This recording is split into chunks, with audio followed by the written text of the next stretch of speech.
Hello, a very good afternoon to you. A warm welcome back to the Great Hall of Leeds University and the semi-finals of this 2021 Leeds International Piano Competition. I'm Petrock Trelawney. And I'm Catherine Stott, and we're delighted to welcome you back to session 2 of the semi-finals. Session 2 of 5, 10 semi-finalists to listen to before the jury will tell us on Tuesday evening who has gone through to the Grand Concerto final on Friday and Saturday night in Leeds Town Hall. In this session this afternoon, we will welcome back the Israeli pianist Ariel Lani, and we'll hear from the South Korean pianist Hyun Jin Ro. Beethoven, Schumann, Ligeti and Brahms amongst the solo piano works. We're going to hear Dvorak writing for piano quintet and Ravel writing for trio. I know you're looking forward to that. I particularly love that Ravel trio, but of course all the repertoire for these competitors. It's so interesting now to hear them in chamber music repertoire after hearing them previously in all the rounds so far in the solo. It is very exposing, isn't it? I mean, it really shows a different side to these young artists. Oh, completely, and you could tell that yesterday for the two pianists that we heard yesterday. So, you know, what the jury will be listening to see how they're reacting to the other players, but also how they balance their sound. I think that's so important. And not just the sound, but how they can add something to the players that are already there. Of course, coming into a quartet, you've got that situation where you've got a quartet that's already formed.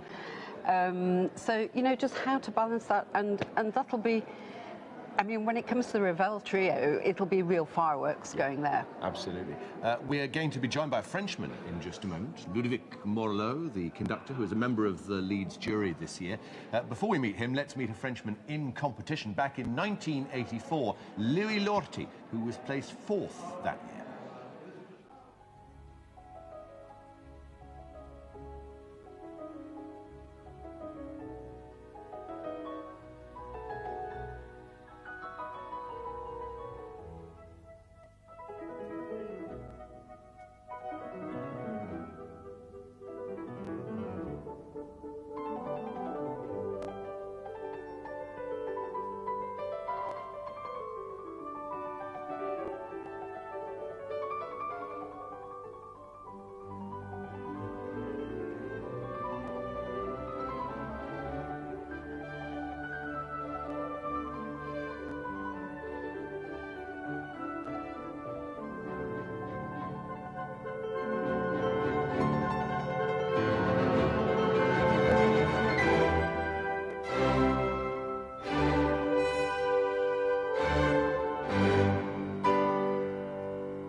Louis Lorty playing Beethoven at the 1984 finals of the Leeds Piano Competition. He was placed fourth. Well, we're joined by another elegant Frenchman now, bringing French glamour to Los Angeles, where he lives now, conductor emeritus of the Seattle Symphony Orchestra and artistic associate at the BBC Philharmonic, just across the Pennines from where we are here in Leeds in Manchester. Ludovic Morlot, welcome. It's great to be here. Thanks for having me. Yes, Ludovic, so great to have you with us. And is this the first piano competition jury you've ever been? It is a competition period, actually. You know, I usually it's not my thing, but I was really drawn into participating because of so many friends on the jury, so many musicians that I respect, and we have a wonderful on-stage relationship as well. So I felt in complete confidence that I would have a wonderful time. And actually, I want to say, you know, I want to take a second to really say how much of a privilege it's been to witness such incredible music making in the last few days, and it gets more and more excited as we go, and of course to be able to witness that is really, really inspiring, I have to say. Of course, it's a lot of listening, a lot of music, a lot of very different pianists. How do you go about sort of noting down what you hear, setting the bar, remembering how you balance people you heard right at the beginning and people you hear right at the end? Yeah, it is challenging, especially with the repertoire changing constantly.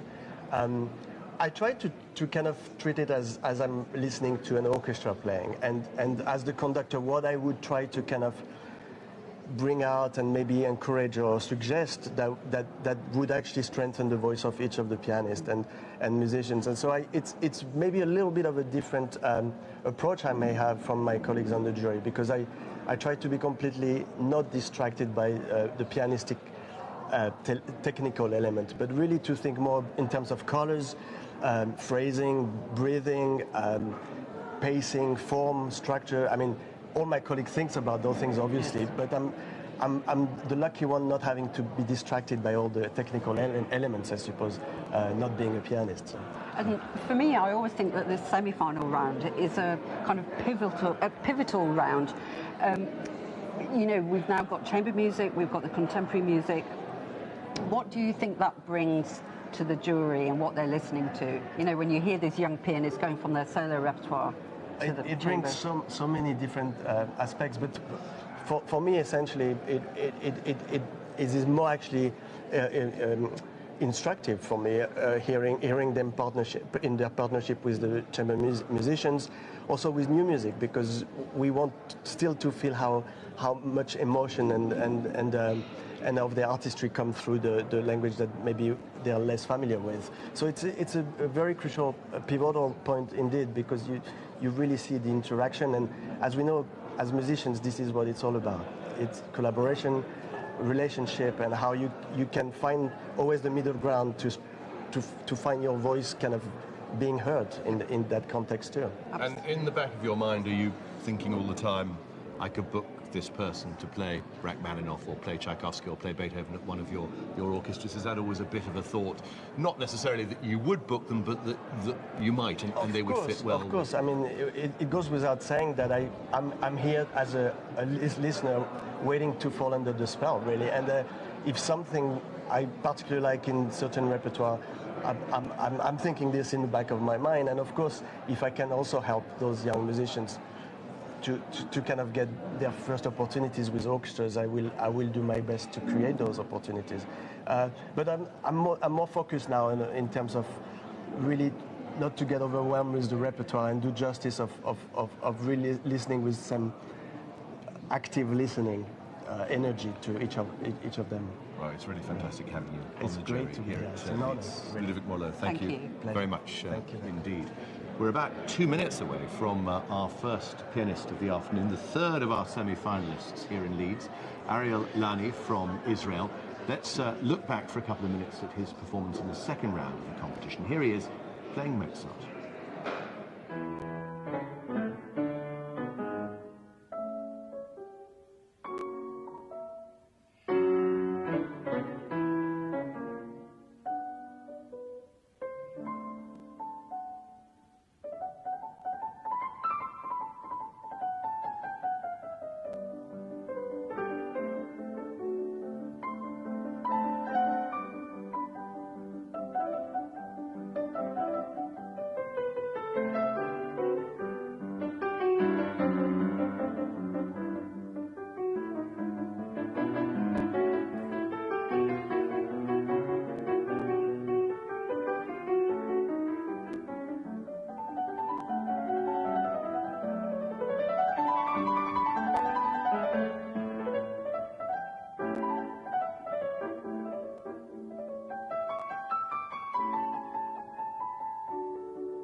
Ariel Lani from Israel playing Mozart in the second round. There he is backstage. He's going to start his semi-final program. Kathy playing Beethoven. He is the wonderful Andante Favori, the favourite Andante. And then he's moving on to the George Benjamin Meditation and Relativity Rag. This is one of the compulsory late 20th, early 21st century works, which we heard yesterday. Exactly, so it'll actually be wonderful to hear it again. And also again, we'll be hearing the Schumann Humoresque, written in 1838. And it's got Clara all over it, the pain and joy intermingled. Well, the stage is set, the piano gleaming, ready to go, the audience in place here in the Great Hall of Leeds University, ready to hear the 23-year-old Israeli pianist, born in Jerusalem in 1997, graduate of the Jerusalem Academy of Music and the Royal Academy of Music in London. Our third semi-finalist here at Leeds, Ariel Lani.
Israeli pianist Ariel Lani playing Schumann's Humoresque in B-flat, our third contender in the semi-finals of this year's Leeds Piano Competition. Absolutely, and what a beautiful performance that was. I mean, he really goes for the intimate storytelling, drawing in his audience, and he was really making everybody listening in this hall.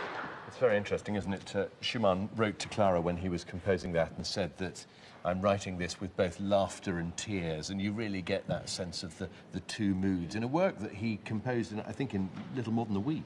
Absolutely, and he was so proud of the fact that the music was really flowing, and she was really at the heart of it. And we should remember that actually today is her birthday.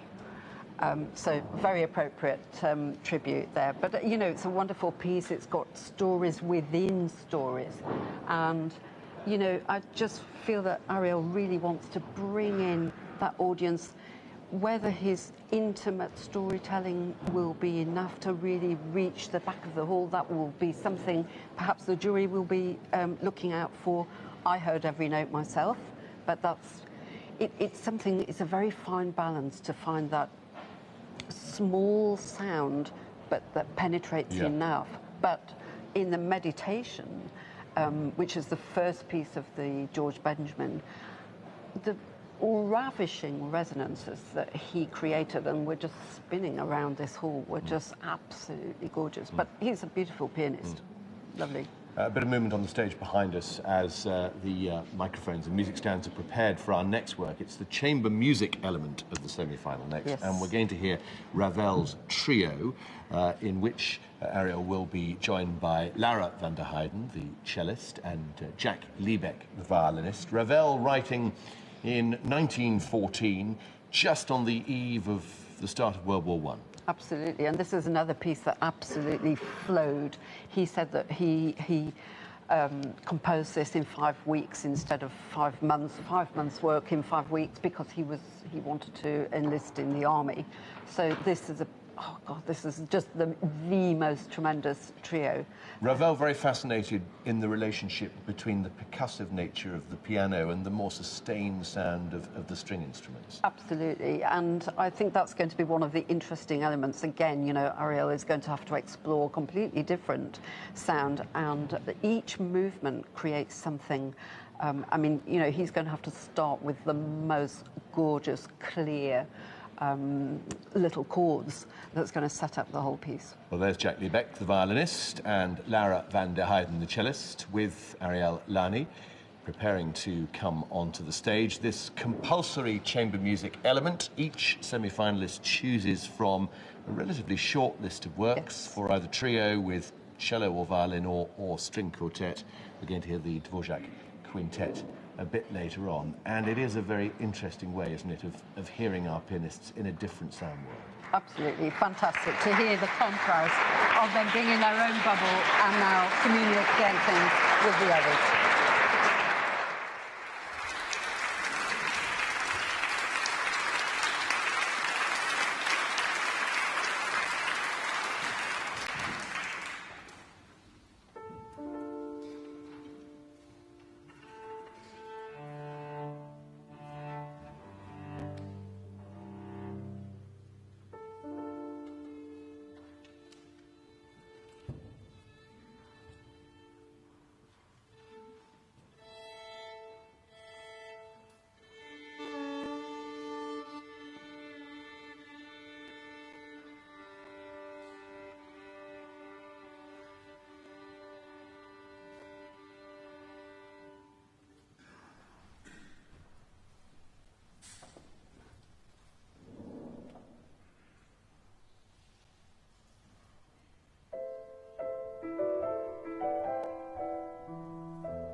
63-year-old Israeli Leeds semi-finalist Ariel Lanyi, playing Ravel's piano trio with cellist Laura van der Heijden and violinist Jack Liebeck. Absolutely, what a thrilling performance that was.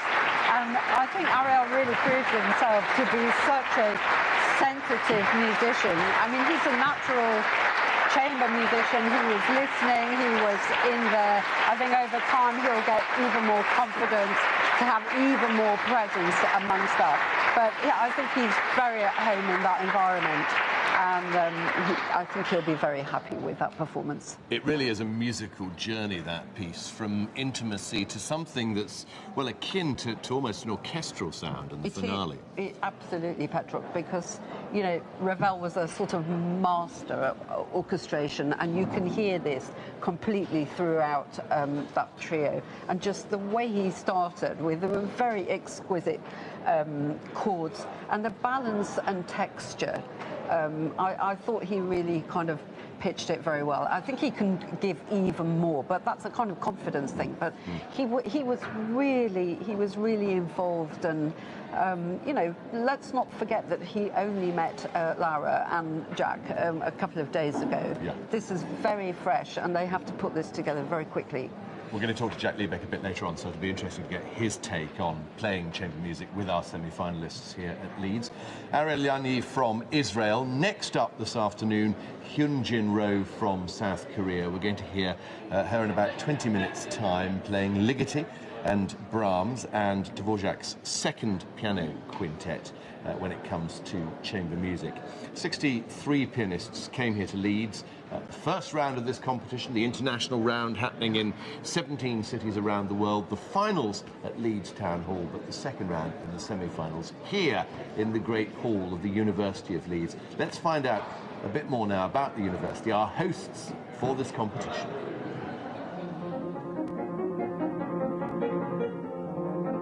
Since the very beginning of the competition, the university has been a completely integral partner in the delivery of the competition every 3 years, and it's without them it's inconceivable that we could be running this. The university and the piano competition have got a shared passion for education, for enhancing the opportunities of young people. The Leeds Piano Competition is essentially one that does draw most of its competitors from a young demographic. So we're really passionate about education and opportunity, and of course about excellence. And so education, opportunity and excellence, those are really key concepts which the competition and our partnership with it kind of embodies, actually. So that partnership has grown enormously in the last 5 years, to the extent that the universities support us financially and in terms of their premises, but also in terms of our staffing, because we now have a whole number of interns and volunteers, and actually even some of our staff members who come through the university. And so it's a very, very close and growing partnership, and I'm hugely proud of it. We have about, I think we're up to 16 interns who are working in the core team to really, really contribute and make the competition happen and all the surrounding events. All the team at the university are doing amazing things. They're providing accommodation, gorgeous catering, they're looking after the venues. There's just so much that they've done for us in partnership. It's a wonderful partnership, and it extends far beyond the concert hall as well. You know, we're really developing projects for the future which will knit together different academic disciplines, we hope, and engagement with the community. So it's really a partnership of so many different facets, and we're just so proud to be able to count them as our principal partners of the competition. So even before the winner of the 2021 competition has been announced, we're already looking to the future. I think in generally speaking, the competition and the fact that it's been able to take place against quite difficult background circumstances is really a beacon of hope for us in terms of what we might achieve in the future. It's a focus for us in terms of what we might achieve in the future. And we're very confident that the partnership can continue to develop and prosper.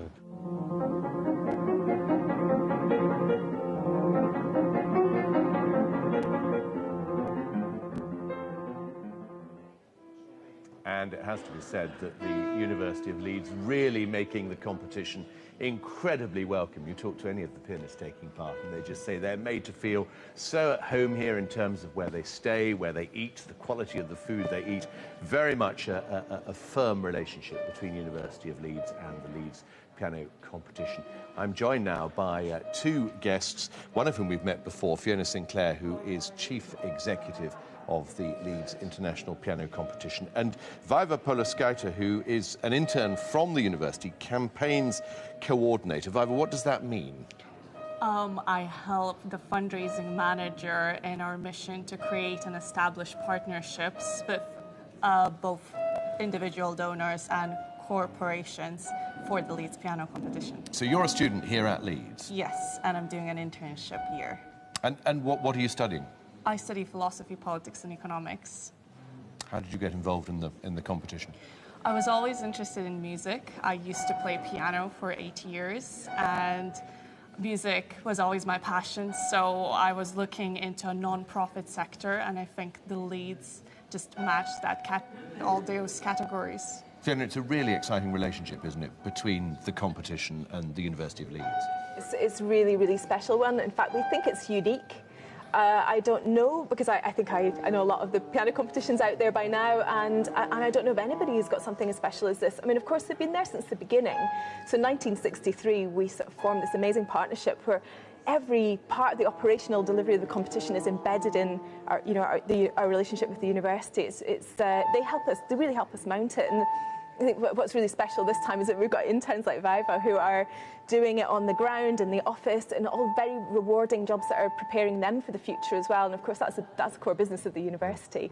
And art and culture are just so important to the University of Leeds. I mean, it is very exciting when you think here we are in the Great Hall of Leeds University listening to the pianists taking part in the second round of the competition and in the semi-finals. And it would have been just like this in 1963, in 2000, and now in 2021. That long relationship between the university providing this wonderful hall, because it is a fantastic place for this stage of the competition, isn't it? That's right. We've got friends coming in all the time, pianists who are coming back to the hall and saying, gosh, it's got a funny atmosphere because they remember it so much. It's changed so little. It's such a beautiful historic building. And but it really does awaken all those memories. The atmosphere, the air is kind of heavy with music and expectation, and just all of that it just sort of vibrates in the walls here. And so we're very much part of the institution itself. So how big is the team of interns? How many people are there doing what you're doing? At the beginning, there were 4 interns, and then we hired more as the competition started. So now we have, I believe, 8 interns, even if not... Actually, across the whole programme is 16. Oh, wow. 16? Wow. I haven't met everybody. Yeah. And what will you take away from it? So many things. I think especially the partnerships and the networking that we have created in between the people from the university and just the overall team, I think will be incredible help for the future career of mine. So it's something that you'll put on your CV? Definitely, What do you plan to do post your graduate studies? I'm trying to get into masters afterwards in global politics, and then after that, hoping to work in the international political area. Well, don't forget the Leeds International Piano Competition. Yes. Whatever you do, post here. Thank you very much indeed for joining us.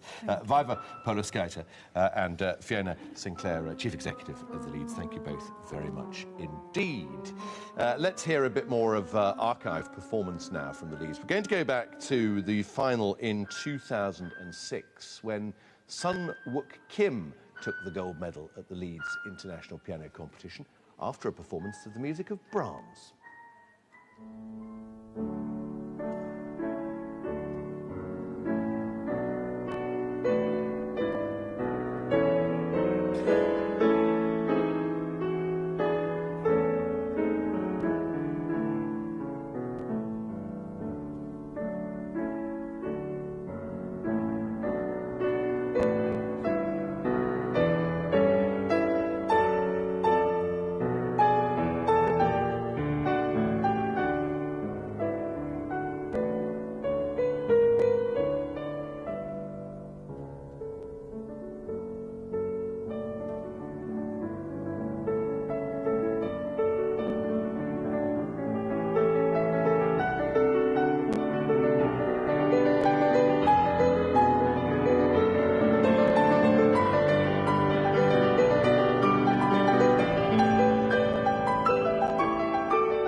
Sun Wook Kim playing the first Brahms piano concerto with the Halle and Mark Elder at the 2006 Leeds International Piano Competition, a performance that saw Sun Wook Kim storm to victory. And if you really want to, you know, carry on enjoying all this wonderful music and support our young pianists, now is the time to press that link on the homepage and donate some money. Could be £1, could be €1, could be £10,000, and I have to say it again, if you've got $1 million, throw it this way and support these wonderful young people. Yeah, really important to keep those donations coming in to support the work of the Leeds International Piano Competition. Never more important than right now, after COVID has denied so many young artists a chance to perform and interact with audiences. Fantastic audience here this afternoon, once again, in the Great Hall of Leeds University. And our pianists teaming up with fantastic chamber musicians. I hope you enjoyed that Ravel trio that we've just heard. Violinist Jack Liebeck is here. Welcome back to Leeds. It's great to be back, yeah. Jack, you're the artistic director of 2 chamber festivals, Oxford Chamber Festival and Australian Festival of Chamber Music. So chamber music is such an integral part of your life. What was it like to play in these conditions with a young pianist that's in a competition? It's a different kind of experience. We had to just make it as naturally a chamber music experience as possible, and I think, Ariel, he came off stage and was just ready to play with other people and enjoy the sort of limelight with 2 other people. So, but it's a different discipline. The solitary confinement of just the piano on its own is a very different thing to sharing a musical line, balancing, voicing, allowing other instruments to come through. So I think it shows a whole different side of the pianistic playing, and we're just trying to make it as natural a performance as possible, as if you're just doing a piano trio concert. Absolutely. And the rules are very strict in terms of how long you get with each of the semi-finals. Yeah, absolutely. Everyone got 2 90-minute rehearsals, and then we had a bit of time to warm up in the green room. So it's been fantastic. So far, I'm playing with 3 different pianists, and each one has been a real pleasure to work with. And you're going to play Beethoven's Sonata tonight, the C minor, the great C minor sonata. Yeah. So, yeah, they've not given you easy repertoire for this. No, it's not. And we actually 5 pieces to learn. I'm only playing 3 of the 5, Right. but 5 pieces to have ready just in case they were needed. So we're all used to playing repertoire at short notice and lots of repertoire in our fingers all the time. So, but it's been a real journey. These are really fantastic players, and each one has got their own voice, and it's great to work with them. And I guess there's a huge variety in terms of experience of chamber music. Some people won't have played that much chamber music before. Absolutely, and in a way that changes our role, because if you meet someone who hasn't really played a lot of violin sonatas, or then there's a little bit of a sort of helping hand you give, and you can also say, use your experience of rehearsing and performing the piece in the past to help put it together. And then other pianists have done loads of chamber music, and it's just like a duck to water. So we had to sort of judge that in our rehearsals to see how much of a nurture or just enjoy, let it happen. Yeah. Well, we look forward to hearing your Beethoven this evening. Jack Liebeck, thank you very much indeed. I think it's worth pointing out that Jack is the new artistic director of the Australian Chamber Music Festival in Townsville in Queensland. Kathy is the outgoing, or the former. Your last festival was this summer, but done remotely due to quarantine. Absolutely, rules. yes, but it's now Jack, so over to you. Well, good morning to you if you're watching us in Townsville in Queensland, or in Perth or Sydney or Melbourne or anywhere else in Australia. Very good to have your company here on medici.tv. We're a couple of minutes away from our 4th semi-finalist, Hyun Jin Ro from South Korea. As we await the return of the judges, let's see her performing Schumann in the 2nd round last week here in the Great Hall.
Hyun Jin Ro waiting backstage. That was her playing Schumann, the piano sonata in F sharp minor, in the second round of the competition.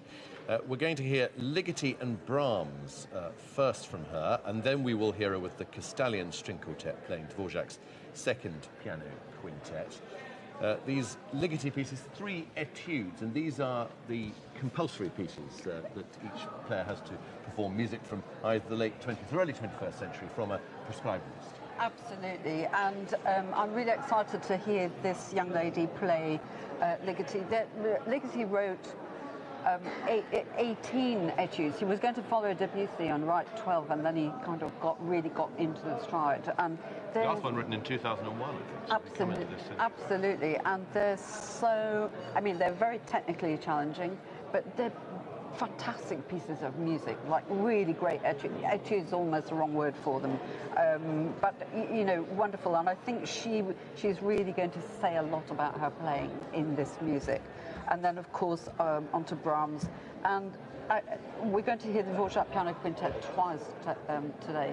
So that's going to be fascinating to hear how she's very emotionally charged, this pianist. So it's going to be interesting to hear how she cooperates with other musicians, but first of all, the stage is going to be hers. She is the youngest pianist taking part in the Leeds this year. Come on. She's looking at the score of Ligeti there. And that might be an audience member just making her way back into the hall. Not sure how she's ended up on that back staircase, which is meant to be strictly for competitors only, but oops, we'll leave that to the organisers of the competition to worry about. Hyun Jin Ro from South Korea.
Jin Ro from South Korea playing the 6th Klavierstücke, Opus 118 by Brahms.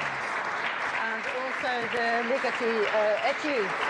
What a captivating young performer this girl is. I think whatever happens in this competition, she has a real future ahead. You know, she's on the beginning of a real journey, and I feel that we're very privileged to be watching this kind of in process. She's very young; she's only 20, actually the youngest person in the competition, I believe. But she can be totally mesmerising at times. She takes a lot of risks, and she's not frightened to suddenly go to quite extremes with her dynamic range. Well, we've got the movers on stage, sorting out the stage ready for the next work that we're going to hear this afternoon, in which she's going to be joined by the Castalian String Quartet, and we're going to hear the music of Dvorak. Absolutely, and this is actually his second quintet, although it's kind of considered the one. He decided to revisit an earlier quintet that he'd written a decade before, 1887. But when he actually arrived at the point of rejigging this quintet, he just thought, okay, never mind, that's not good enough. I'm going to actually start afresh. And that's what we're going to hear. It's a wonderful piece, so full of life, and the biggest contrast from what we've just heard. We find him at the zenith of his fame when he wrote this. I mean, this really was part of the apex of Dvorak as a celebrity.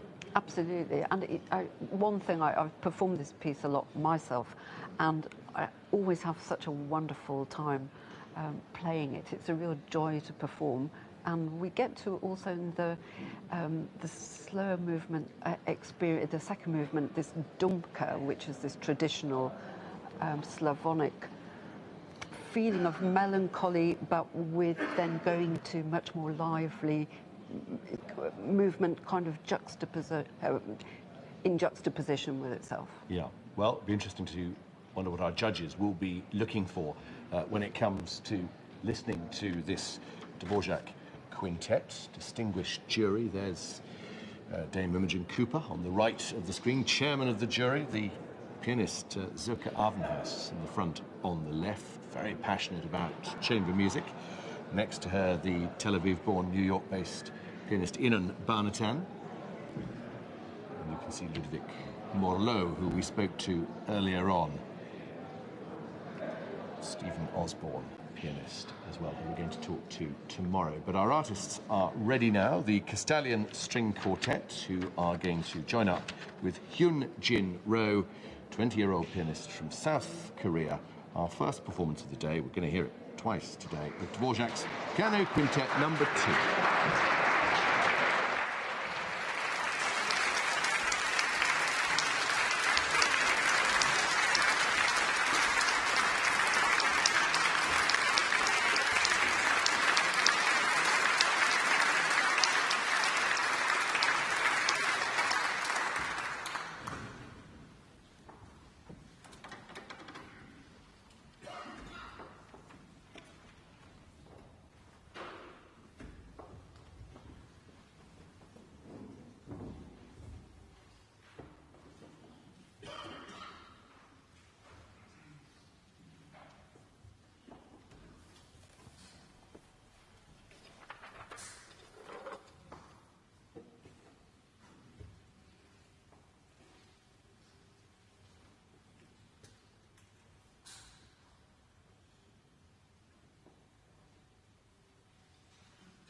Jin-Ro from South Korea playing the second piano quintet by Dvorak as part of her appearance here in the semi-finals of the 2021 Leeds International Piano Competition. She's performing with the Castellan String Quartet. Yes, absolutely. And Petrock, what I think the jury are going to find incredibly interesting is to listen to Hyun-Jin, who's such an individual performer and creates a lot of space when she's playing solo, and how she's actually dealt with that in a chamber music context was quite interesting. Big contrast in the way she performed between the earlier round and her solo performance today. So I think they'll be looking at that very, very closely. There was some fascinating tempi going on in that Dvorak today. So very exciting and on the edge at the same time. 20 years old, the youngest pianist to come here to Leeds with the Castellan Quartet. Sini Simonon and Daniel Roberts, the violinists, Charlotte Bonneton, viola, and Christopher Graves, the cello. There's Daniel Roberts, the violinist, who we're going to be talking to a bit later on in our medici.tv coverage of these semi-finals of the 2021 Leeds International Piano Competition. I don't know if you've been able to see the sunshine on the walls of this great hall of Leeds University. An absolutely gorgeous day today here in Yorkshire. Very interesting, Kathy, isn't it? I mean, yesterday we were listening to Thomas Kelly, who chose the Beethoven cello sonata, one of the Beethoven cello sonatas, as his chamber music, which lasted 20 minutes. Yes, and then, of course, maximum. yeah, he got to show far more of himself as a solo pianist, whereas Hyun-Jin there choosing a piece that's well over 40 minutes. Absolutely, and but it's totally up to them, so which way they want to go. And perhaps Thomas felt he wanted to play just with one instrument. Perhaps he was more comfortable in that scenario. We don't know their histories of chamber music. And Hyun-Jin, maybe she just loved the Dvorak and wanted to play with a quartet. We don't know her experience either. But it's very interesting because they then have to make that decision. Do they go for a 40-minute piece and only play 35 minutes. They have 75 minutes. Exactly. And their choice of repertoire is also very interesting. You know, not everybody's going for the sort of big fireworks that I think people used to go for. So a lot of intimate playing in their solo repertoire is on the cards over these few days. Really, really interesting. I mean, this journey as well from the 63 pianists selected in the international round down to the 22 that came to Leeds. Now we're down to the 10 semi-finalists. We've heard 4 of them, 6 more to go. We're going to hear 2 more this evening. Do please think, if you're enjoying this free and exclusive live coverage of the Leeds Piano Competition here on medici.tv, do think about making a donation. What the Leeds Piano Competition is able to do is brilliantly support the work of young pianists who have had audiences taken away from them because of COVID. Help us to support our pianists, as Kathy was saying earlier on. If you can donate $1 or $10 or $1,000, whatever your local currency is, do please think about supporting the work of medici.tv. Well, it's around 5 o'clock here in Leeds, 1 a.m. in South Korea. I am sure many people tuning in Seoul this evening to watch Jin-Ro. If you're watching us in South Korea, very good morning to you, wherever you're watching Medici TV. Welcome to Leeds. We're going to take a pause now. We're going to be back at 6:45 British summertime, when we're going to hear, first of all, from Elizaveta Kluchureva from Russia, and then we're going to hear the Peruvian pianist Priscilla Navarro. We've got Cesar Franck, more Ligeti etudes, Thomas Adès, Johann Sebastian Bach, complete performance of the Goldberg variations from Priscilla. I'm really looking forward to that. Absolutely, and another performance. Oh, and Jack will be back with us, won't he? Yeah, he's going to play Beethoven. Exactly, so a lot to look forward to musically. And another performance of that epic Dvorak. And that's going to be really interesting, isn't it, to hear 2 in one day and see the difference. Don't forget, you can catch up with what's already passed, the second round and the international round highlights on demand at leedspiano.medici.tv. Do spread the word. Join in the discussion on social media using the hashtag LeedsPiano2021. The sun will have started its descent down behind the Leeds skyline when we're back here at 6:45. It's getting darker a bit earlier here in the UK now, but the sun will certainly be shining one way or another on our next two semi-finalists. Join us back here 6:45, British summertime, 6:45 p.m. For now, from Kathy and from me, bye-bye from Leeds.